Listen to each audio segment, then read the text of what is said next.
आप सल्लल्लाहु अलैहि वसल्लम की वफात से पहले उन्होंने सहाबा को बहुत सारे बातों का पहले से बता दिया था कि उनके जाने के बाद दुनिया में क्या क्या होने वाला है।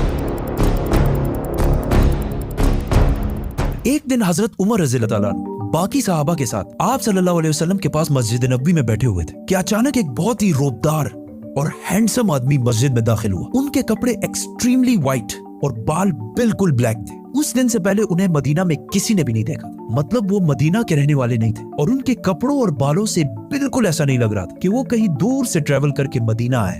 मस्जिद में बैठे सारे सहाबा इस शख्स को गौर से देख रहे थे। वो आदमी सीधा मस्जिद नबी के अंदर आया और आके रसूलुल्लाह सल्लल्लाहु अलैहि वसल्लम के बिल्कुल सामने बैठ गया और कहा, ए मोहम्मद, मुझे इस्लाम के बारे में बताएं। इस आदमी के जाने के बाद आप सल्लल्लाहु अलैहि वसल्लम ने सहाबा से पूछा कि क्या तुमने इस शख्स को पहचाना? ये जिब्रील अलैहिस्सलाम थे और तुम्हें तुम्हारा दीन सिखाने के लिए आए थे। आप सल्लल्लाहु अलैहि वसल्लम ने जिब्रील को इस्लाम के बारे में बताया कि अल्लाह के सिवा किसी को खुदा ना मानना, मोहम्मद को अल्लाह का रसूल मानना, नमाज, रोजा, ज़कात और हज अदा करना। जिस पर जिब्रील अलैहिस्सलाम ने कहा कि आपने बिल्कुल सच फरमाया। फिर जिब्रील अलैहिस्सलाम ने आप सल्लल्लाहु अलैहि वसल्लम से ईमान के बारे में पूछा। आप सल्लल्लाहु अलैहि वसल्लम ने फरमाया कि अल्लाह को मानना, उसके एंजल्स, फरिश्तों को मानना, उसकी किताबों को मानना, उसके पैगंबरों को मानना, आखिरत को मानना और तकदीर को मानना। जिस पर जिब्रील अलैहिस्सलाम ने फिर कहा कि आपने बिल्कुल सच फरमाया। जिब्रील अलैहिस्सलाम ने आप सल्लल्लाहु अलैहि वसल्लम से एहसान के बारे में भी पूछा और फिर जिब्रील अलैहिस्सलाम ने आप सल्लल्लाहु अलैहि वसल्लम से पूछा कि क़यामत, द डे ऑफ जजमेंट, कब आएगी? जिस पर आप सल्लल्लाहु अलैहि वसल्लम ने कहा कि जितना आपको पता है सिर्फ उतना ही मुझे पता है, मतलब क़यामत के दिन का अल्लाह के सिवा किसी को भी नहीं पता। जिब्रील अलैहिस्सलाम ने यह सुनने के बाद फरमाया कि मुझे उस दिन के बारे में कुछ निशानियां बताएं।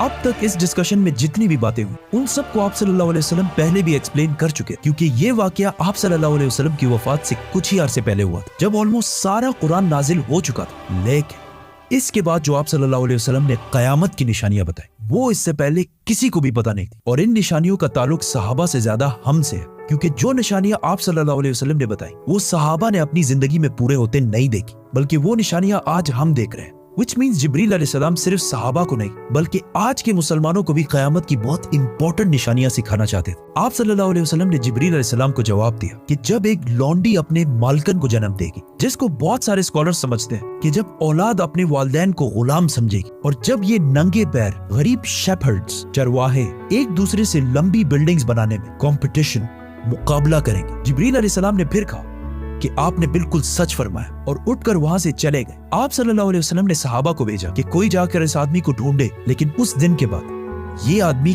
किसी को भी नहीं दिखा। Now, आप सल्लल्लाहु अलैहि वसल्लम ने नंगे पैर गरीब चरवाहों का जिक्र किया, जिन्हें उस जमाने में अरब बेडुइन्स, बद्दू कहा करते थे, जो अरब के बाकी कबीलों से हमेशा दूर रहते थे और कभी भी एक जगह पर नहीं रहते, बल्कि अपने जानवरों के साथ हमेशा ट्रेवल करते रहते थे, मतलब एक खाना बदोश नॉर्मैडिक जिंदगी गुजारते थे। ये इसलिए बहुत अजीब बात क्योंकि बद्दू पूरे अरब में सबसे गरीब कबीलों में से होते थे। सिर्फ उस जमाने में नहीं बल्कि इस हदीस के 1000 साल बाद भी ये बेडुइन्स अरब के सबसे लोअर क्लास होते थे। इसलिए सहाबा हैरान थे कि हमारी सोसाइटी के सबसे गरीब क्लास कैसे आपस में लंबी बिल्डिंग्स बनाने में मुकाबला करेंगे। आप सल्लल्लाहु अलैहि वसल्लम के बाद खिलाफत राशिदा हर तरफ फैलने के बाद दुनिया की सबसे बड़ी सुपर पावर बन गई। सिर्फ मुसलमानों में नहीं बल्कि ये उस वक्त तक इंसानों की तारीख की सबसे बड़ी एम्पायर थी, जो अलेक्जेंडर द ग्रेट और रोमन एम्पायर के जूलियस सीजर के एम्पायर से भी बहुत बड़ी थी। इसका फायदा उठाते हुए ये बेडुइन्स पूरे दुनिया में फैल गए, लेकिन फिर भी इनकी सबसे बड़ी पॉपुलेशन इसी अरब के इलाके में रही। आहिस्ता आहिस्ता वक्त गुजरता गया और इनका कल्चर बिल्कुल भी नहीं बदला। ये बेडुइन्स उसी तरह अपनी जिंदगी गुजारते रहे। आखिर 1000 साल बाद उस्मानिया खिलाफत के आखिरी जमाने में दुनिया पुराने तरीकों से एक नई इंडस्ट्रियल एज की तरफ बढ़ने लगी। तो